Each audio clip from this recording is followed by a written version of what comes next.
Hello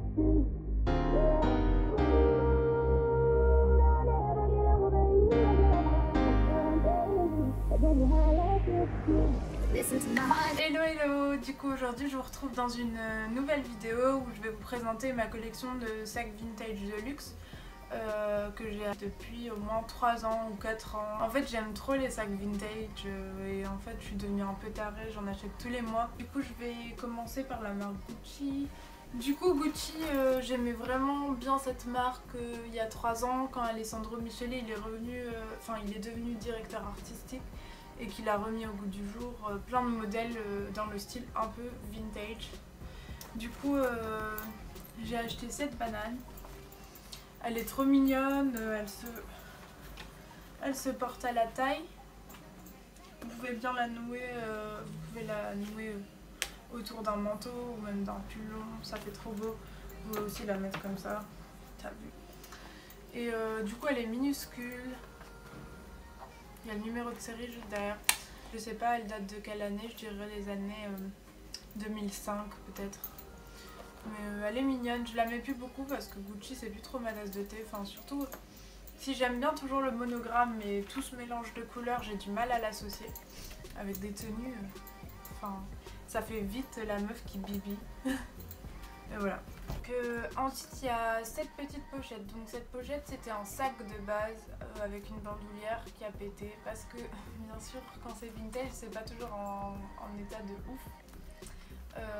Et l'intérieur il est en daim, mais en fait l'intérieur c'est pas qu'il s'effrite, c'est qu'il fait des résidus de daim. Enfin bref. En tout cas cette pochette elle a été vraiment rééditée en monogramme en 2016 je crois.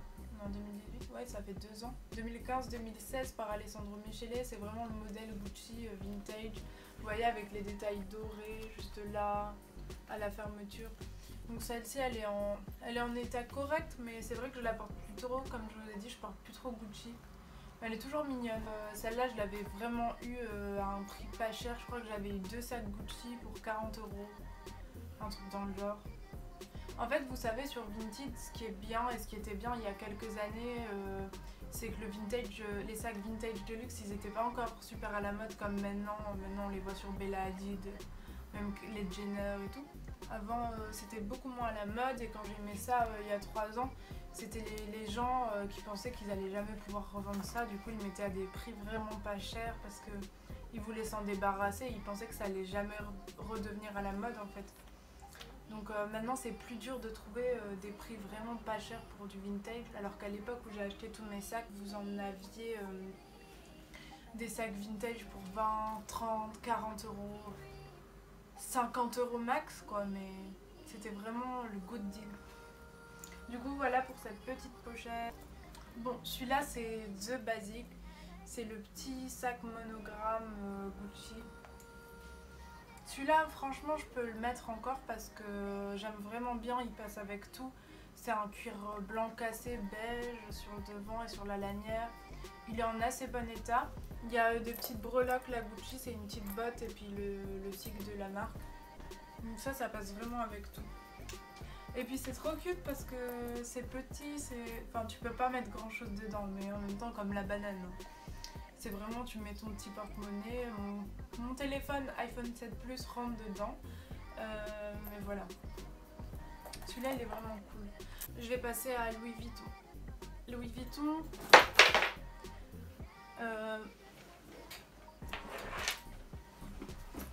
vous avez sûrement vu ce sac-là sur mon Instagram récemment.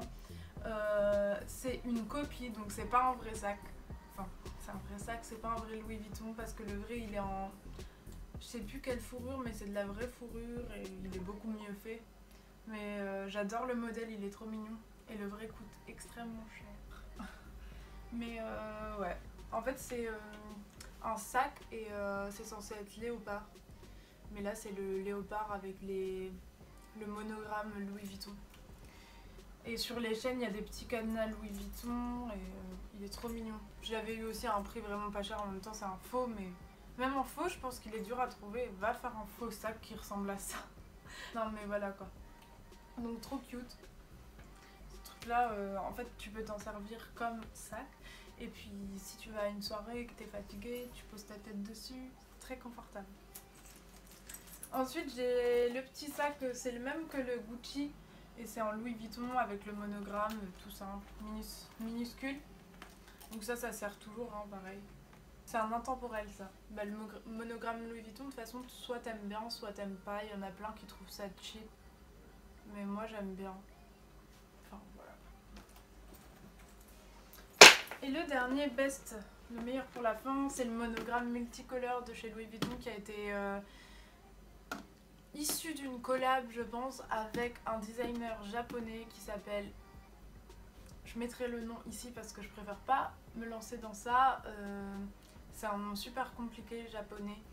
Et ce designer c'est le qui a fait les collaborations récemment avec Off-White. Si vous voyez de qui je parle. En tout cas je mettrai son nom là. Et ce sac c'est vraiment le fruit des années 2000, Paris Hilton. Tu peux pas plus kitsch en fait. Ça peut faire très cheap quand tu le portes, il faut bien le porter j'avoue des fois. En fait je le mets pas souvent parce que toutes les couleurs ça va pas avec toutes les tenues mais franchement je l'adore.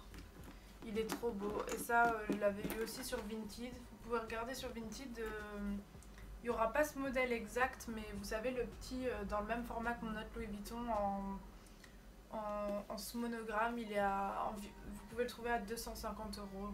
250 euros. Celui-là, je l'avais eu pas très cher parce qu'il est quand même abîmé. Et je suis tombée sur quelqu'un qui s'en foutait sûrement de le vendre pas très cher. Donc j'ai souvent de la chance. Hein. Mais aussi, je cherche beaucoup, je cherche énormément. Je suis pratiquement tous les jours sur les applications où je peux chiner. Et je tape toujours les mêmes mots-clés quand je veux un sac Dior, sac Gucci ou Prada ou machin. Du coup, dès qu'il y a un sac qui est mis en ligne, je le vois direct en fait. Il faut vraiment être très actif pour trouver des perles parce que c'est pas si tu vas chercher une fois que tu vas trouver, ça c'est sûr. Du coup, voilà. Ce petit sac, il est mignon. Il est pas pratique parce que, voilà, dès que tu essayes de l'ouvrir, ça fait ça. Mais voilà, il est cool.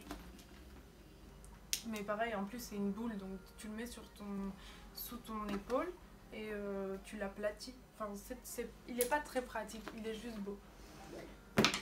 On passe à Prada peut-être. Prada. J'ai vendu un sac Prada récemment sur Rosa Bishop, c'est là où je revends mes sacs. Parce que il était trop beau, mais j'aimais la forme, j'étais pas fan à 100%. Du coup, bon, je vais commencer par celui-là. C'est un sac qui est très années 2000. Un peu cow-boy, toujours dans le même esprit, Paris Hilton, tu vois. Et ça, c'est un sac Prada, du coup, que j'ai eu sur une brocante à Lille, à Croix, la braderie de Croix, il me semble. Pourquoi je dis il me semble, je suis sûre. Et je l'ai eu à 10 euros à une dame qui revendait ses sacs. Parce que voilà, c'était les sacs de sa jeunesse et elle s'en fichait. Ça arrive en fait, les gens qui s'en foutent et qui mettent des prix vraiment pas chers. Du coup, ouais, j'étais trop contente parce qu'il est trop mignon. Et mon sac Prada chéri, que du coup j'ai revendu l'autre noir, c'était un noir en nylon. Ça c'est la marque de fabrique de Prada, les sacs en nylon. Et du coup j'ai racheté celui-là, donc c'est une petite pochette. Mais la particularité c'est que le triangle avec le sigle des Christos Swarovski. Et du coup ça fait un plus de ouf quoi. Ça fait un peu effet strass, c'est un peu la mode en ce moment, vous savez les boucles d'oreilles strass, les ceintures strass, du coup ça va trop avec si je veux faire un look. Je l'ai mis pour Nouvel An il me semble. Je l'aime vraiment beaucoup celui-là.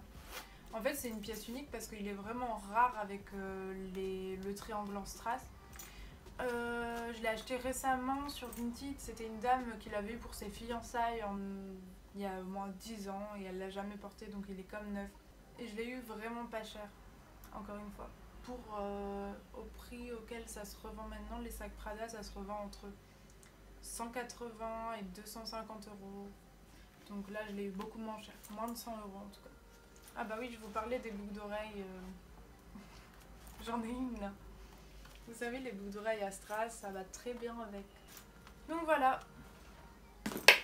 On passe à Fendi. Du coup Fendi, j'ai deux sacs à vous présenter. Le premier c'est le sac Bordeaux Fendi avec le petit monogramme.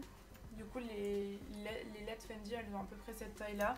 C'est le basique de chez Fendi des années 2000, c'est un sac baguette. Il est bordeaux et en fait quand je l'ai acheté je pensais qu'il était rose fuchsia. Parce que sur la photo quand tu mets le flash, enfin la dame avait mis le flash sûrement. Et il était ressorti rose, du coup j'étais trop contente. Et puis quand je l'ai reçu j'ai vu bordeaux. Et j'aime pas du tout le bordeaux comme couleur. Du coup ben je vais le revendre celui-là sur Rosa Bishop. Ouais il est vraiment mignon, moi j'adore cette forme là. C'est juste la couleur qui personnellement ne me va pas au teint je trouve. Enfin en même temps un sac tu fais pas pour qu'il taille au teint je sais. Mais j'en ai tellement il faut que je les revende. Et du coup le deuxième c'est celui-là je l'adore. Je l'ai eu aussi sur Vintage je pense. Et du coup c'est les gros monogrammes Fendi, donc les lettres elles sont beaucoup plus grosses. Moi je préfère personnellement ce monogramme là. C'est celui qu'ils ont sorti récemment. Oui, toutes les marques se mettent au monogramme. Ils l'ont ressorti récemment. Du coup la forme elle fait très années 2000, je sais pas si tu vois ce que je veux dire, mais très kitsch. Encore une fois, il y a le cadran Fendi. Vous voyez c'est le F et le F. Et celui-là il est vraiment pas pratique, tu peux rien mettre dedans parce que la forme, enfin c'est une forme banane chelou, mais il est mignon.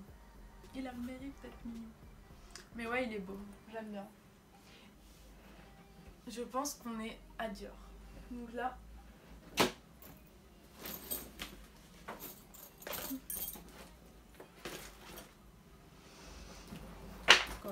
c'est le sac de voyage Dior monogramme. C'est le monogramme marron, donc comme j'avais expliqué dans une de mes stories, le monogramme marron il date des années 70-80. C'est le premier monogramme qui a été conçu chez Dior, qui a été designé chez Dior. Du coup j'ai le sac de voyage, j'avais le petit sac Speedy qui allait avec, mais je l'ai revendu il y a pas longtemps à Nayanta si tu passes par là. Coucou. Oui je l'ai revendu parce qu'en fait je le mettais pas, je le portais plus beaucoup, je l'ai porté beaucoup il y a 1 an ou 2. Mais oui je le portais plus beaucoup. Et du coup je voulais m'en acheter un autre que je vais vous présenter juste après. Le sac de voyage il est trop beau genre.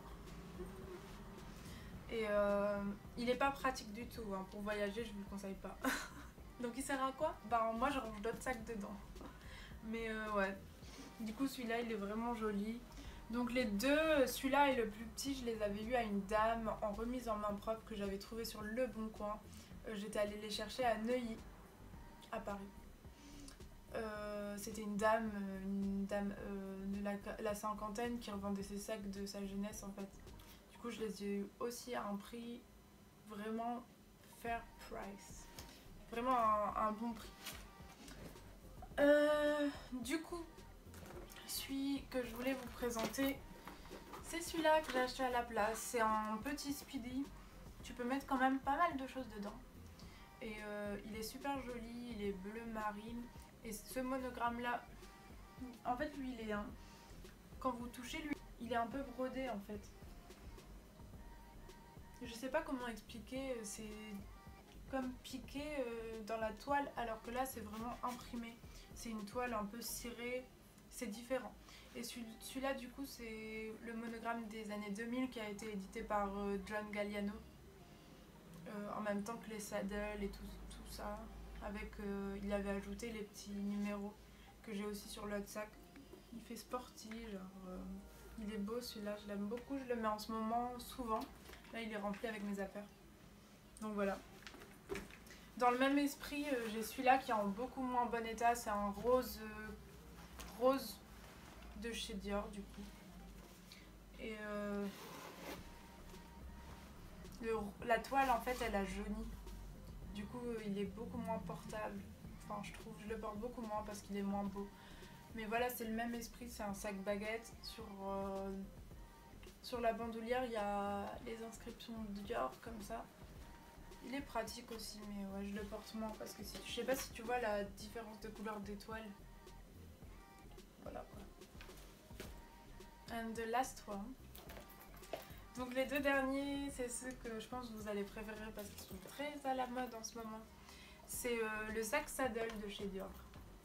Tu vois, là c'est le petit modèle sans la languette et ça c'est le grand modèle. Donc je vais vous présenter d'abord le petit modèle, c'est le petit modèle en monogramme quoi. de chez Dior. Hein. Il est très beau, il est très mignon. Je l'ai eu à 30 € il y a 3 ans. Parce qu'il se vend à 300 € maintenant, mais je le revendrai pas, ça c'est sûr. Je l'aime beaucoup trop pour ça, et puis le prix auquel je l'ai eu, c'était dérisoire, donc voilà. Il y a 3 ans, il y avait énormément de saddles sur Vinted, il faut le savoir, à des prix genre 50, 60 €. Donc je regrette de ne pas en avoir pris plus à cette époque, genre le petit rose et tout. Mais voilà, il est trop mignon. Et du coup, The Masterpiece, pareil, je l'avais acheté il y a longtemps sur Vinted.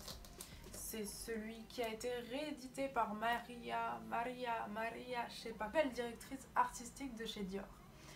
Du coup, elle a repris exactement le même modèle que John Galliano et elle l'a réédité, remis au goût du jour. Elle l'a envoyé à des blogueuses et maintenant le sac est super connu. Alors qu'avant, tout le monde aurait dit mais c'est quoi ce sac? C'est quoi cette forme bizarre? Mais bon, c'est le game, hein, c'est le jeu de la mode en fait. Tout redevient toujours à la mode. Après, elle s'est pas trop foulée vu qu'elle a pris un modèle designé par quelqu'un il y a 10 ans et elle l'a remis au goût du jour. Mais bon, l'essentiel c'est qu'ils se font des thunes et que ça marche parce que le sac il est revendu à 2000 voire 3000 € maintenant en magasin Dior. Celui-là je l'ai eu à une centaine d'euros sans vous mentir.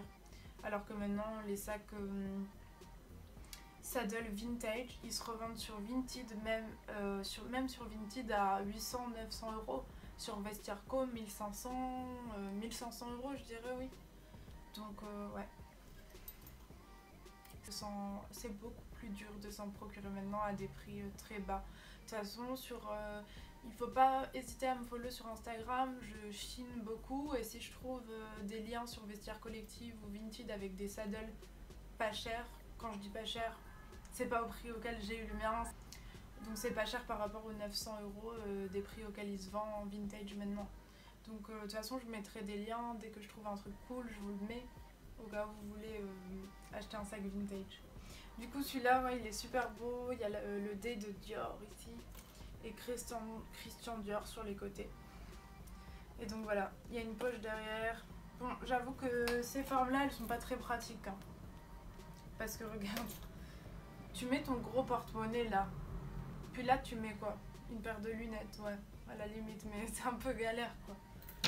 Et voilà. C'est tout pour cette vidéo sur mes sacs vintage. J'espère qu'elle vous a plu. N'hésitez pas à liker la vidéo, à mettre des petits commentaires sur quel sac est votre préféré. What else? C'est tout quoi. J'espère qu'elle vous a plu. Gros bisous.